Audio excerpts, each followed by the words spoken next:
Somewhere along the journey of awakening, maybe after a profound spiritual revelation or the quiet breaking of your personal identity, you sense the ground shift beneath you.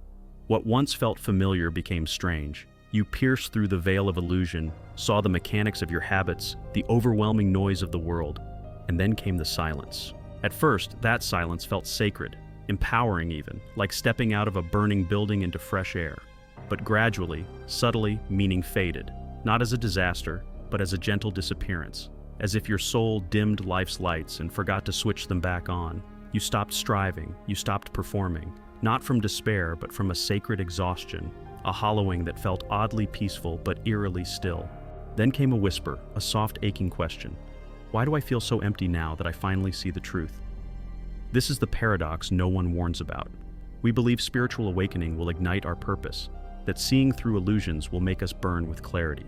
But for many, especially the sensitive, the seekers, the empaths, the inward travelers, it does something else. It empties the vessel.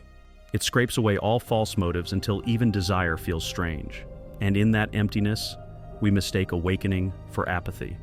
I remember a talk with a close friend, brilliant and spiritually attuned, fluent in the works of Eckhart Tolle, Krishna, Merleau-Ponty, and Alan Watts. She emerged from a dark night of the soul with crystalline insight. She told me she saw through the illusions of identity, achievement, and external love. Yet 2 months later, I found her lying in bed, staring at the ceiling, adrift in an unexpected stillness. I used to cry because I wasn't doing enough, she said. Now I don't care if I do anything at all. I thought awakening would set me on fire, but instead I feel extinguished. Carl Jung spoke directly to this threshold. He described it as the sacred ground between the collapse of the ego and the birth of the self, a liminal space, terrifying in its quiet, where motivation once fueled by persona and social approval dissolves, leaving only the raw clay of what has yet to be shaped. This is not failure, it is individuation, the chrysalis stage of the psyche where the caterpillar dissolves into formlessness before becoming the butterfly. It is the psychological death necessary for rebirth. But we must not mistake this void for regression. Within this emptiness beats a deeper call, a quiet pulse of soul truth waiting to be heard.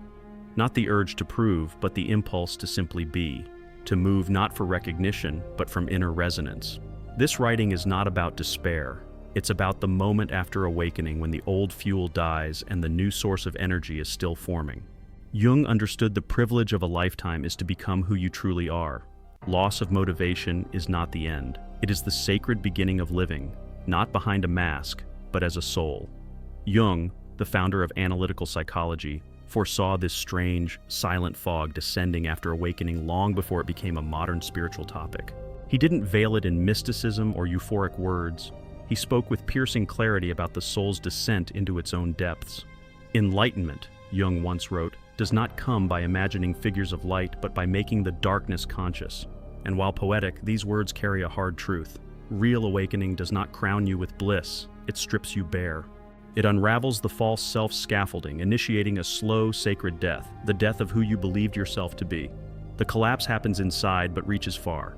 Your former motives, ambition, achievement, recognition begin to dissolve.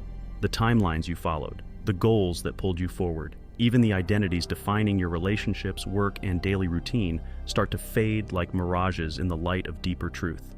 But here is where psychological nuance matters. Your ego doesn't vanish, it doesn't die. It just becomes disoriented.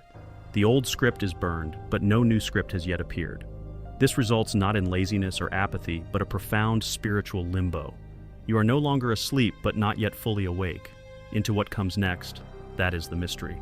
Jung called this phase the nigredo, the blackening of alchemy, when the ego has been dismantled but the self has not yet taken its place. In modern terms, it looks like demotivation. In Jungian terms, it is a holy pause, an in-between space where the soul retreats inward to rewrite its story. Our culture fears this silence. Jung warned the modern world does everything to avoid this phase, to pathologize, numb, medicate it, because it cannot grasp a transformation that does not look like progress. But what you are experiencing is not regression, it is initiation, not dysfunction, but sacred descent.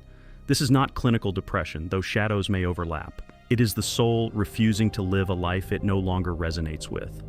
And Jung believed this refusal marked the beginning of individuation, the sacred becoming of the true self. Most don't talk about this part, the ache after the light, the silence after the revelation. But this silence is not empty, it is formative. If you can stand still within it and listen, you may realize that what looks like demotivation is actually the start of a deeper alignment. The world says you are lost. Jung says you are being reshaped by something more honest, and that is what we will explore next. If you've drifted through the haze after awakening, staring into stillness where your spark once burned bright, know this: you are not broken. You are undergoing a profound psychic shift our culture has no name for. A metamorphosis so deep it reconfigures not just your thoughts, but the architecture of your inner world. The ambitions that once fired your chest, the deadlines, goals, the 5-year plans, the hustle mantras now fall flat. Not because you failed, but because the structure that held your motivation is dissolving. Jung foresaw this unraveling long before it was spoken of online. For most of your life, your energy came from the persona, the constructed self, the mask you wore to navigate the world. That identity, the one craving admiration and validation, was not a flaw but a necessary stage of human development. As Jung wrote, the persona is a system of behavior imposed on the individual by society's expectations. But when you awaken, you start to see the mask for what it is, a performance. And the performance no longer compels you. You cannot chase applause once you see the stage is made of illusion. The goals you once valued feel foreign, written by a self no longer living in you.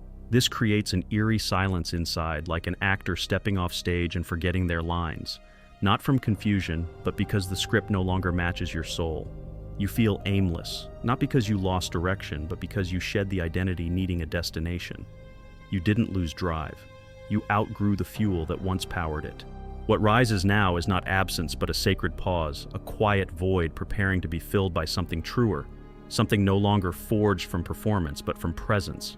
The ego pushes, the soul waits, and in that waiting, something holy begins. Carl Jung believed life's aim is not to exalt the ego, but to integrate it into a larger, deeper psychic whole.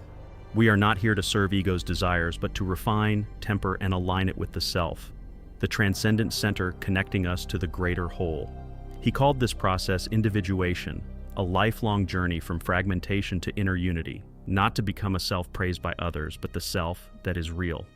Unlike the ego, the self does not seek approval or performance. It is not driven by ambition, but alignment. Its sole desire is to express truth. So after spiritual awakening, the psyche begins a sacred recalibration. What once felt thrilling now feels hollow. Your system rejects everything artificial, forced, or inauthentic, including careers built on insecurity, relationships based on roles, even the vision boards you crafted from your old self's fears. This purification often feels like both liberation and disorientation. You shed the false, but what replaces it? Jung warned many get stuck here. Some awaken and fall into spiritual bypassing, mistaking transcendence for escape. They float above life, call everything illusion, and convince themselves nothing matters. But detachment is not disconnection. The self does not want you to disappear. It wants to live through you. It seeks embodiment, not withdrawal. Before embodiment comes a threshold. Jung described it well, though few recognize it in the moment. It is the gray space after awakening, a void not filled with bliss, but confusion. It's not poetic or trendy.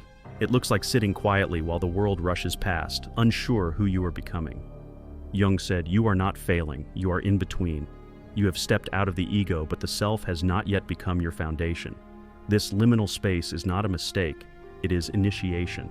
A descent into the unknown modern culture cannot tolerate.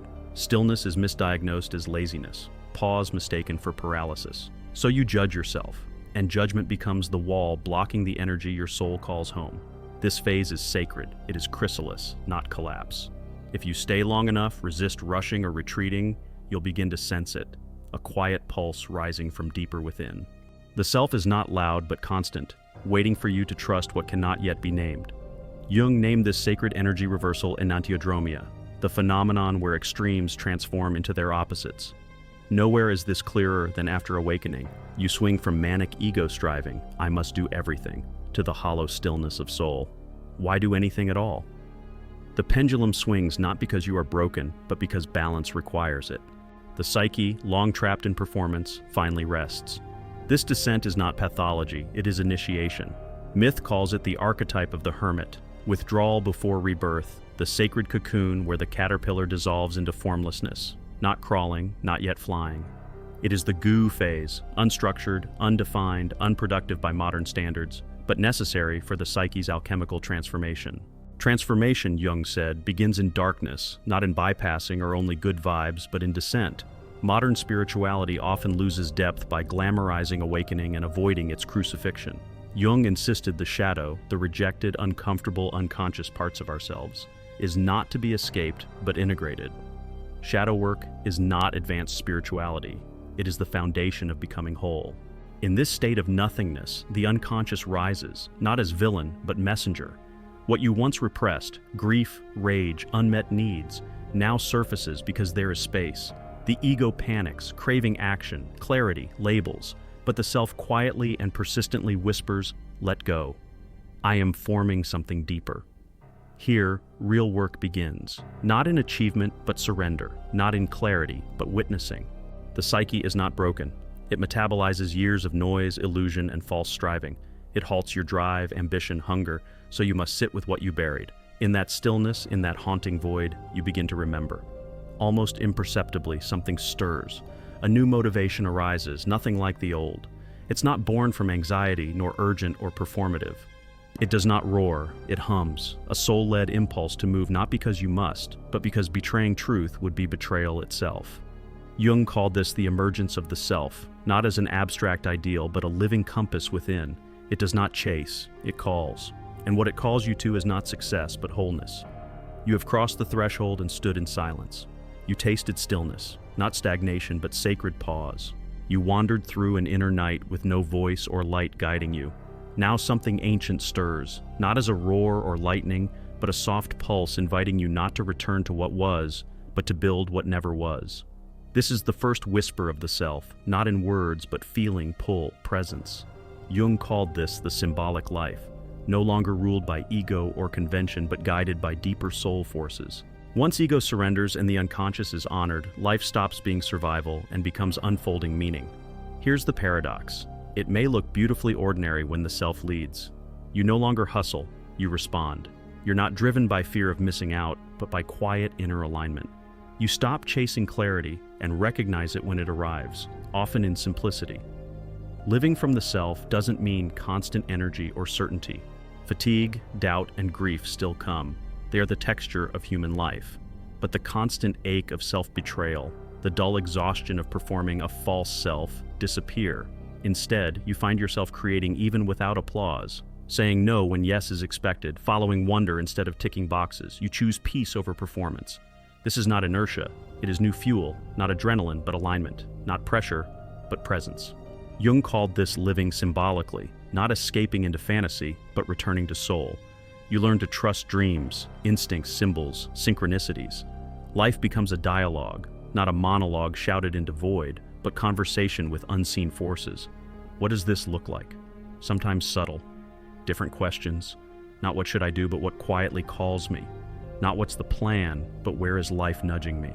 Not how can I prove myself, but what feels true. You stop trying to dominate life, you start participating. Ambition doesn't vanish, it transforms into devotion. Devotion to what is real, true, and alive. Strangely, that devotion moves mountains and gets things done, but from wholeness, not depletion. Now it is sustainable, soul-powered. This is the self's motivation, not to impress, but to express. It leads you effortlessly to create, teach, heal, serve, not because you should, but because your whole being says yes. So if you wonder where your spark went after awakening, remember, it's not gone. The old fire burned away so a deeper flame could arise, one that won't flicker in life's storms.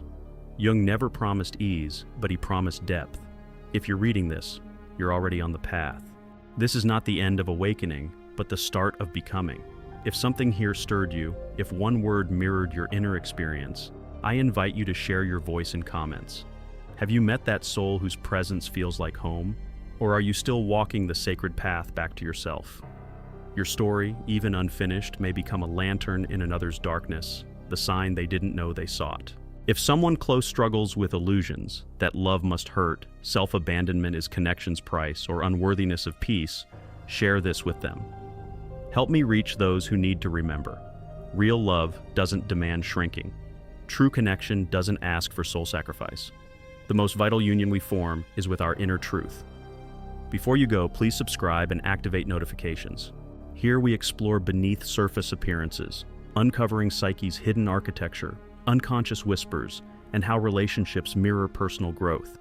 If you want us to explore a theme, question, or wound, leave it below. This space breathes because of you. Your voice is essential. Thank you for showing up, not just for this video, but for your inner work, the sacred labor of remembering who you truly are. Always remember, when the right person appears, your soul will know, not by fear, but through peace. Until then, let your most intimate relationship be the one you cultivate within. That is the foundation, that is home. From that wholeness, all real things are born. Until next time, I'll see you on the path.